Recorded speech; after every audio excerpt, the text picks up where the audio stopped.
One of the things I've learned is a truly great organization, which can be your organization, is made up of truly great individuals.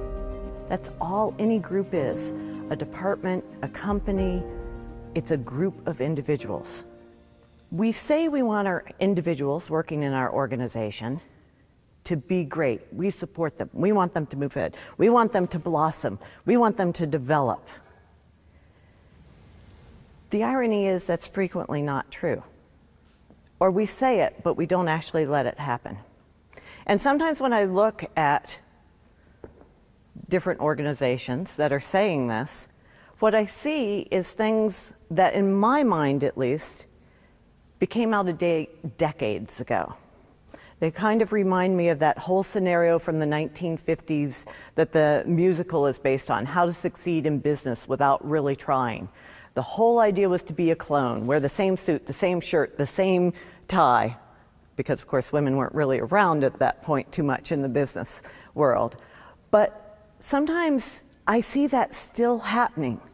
And I think that's why a lot of people look longingly at startups. And we see these commercials, or we see these articles, or we see movies of these people on roller skates on concrete floors and all eating around a communal table and sharing and creating great ideas. But the reality is that's not really going on many places, not even anything resembling that. If we really want to move forward, if your organization wants to move forward, you have to see what you're holding on of the old model. And I am not a person that believes that you just change things for change's sake. I am not that.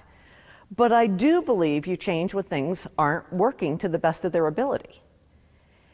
What are you carrying from the 50s? What are you carrying from the 80s? The decade of greed is good and Wall Street and John Malloy's Dress for Success book? Or are you looking toward these future and saying, what works in our industry? What could work in our industry? How do we engage our employees? How do we retain them? How are we allowing them to be the best individual they can be?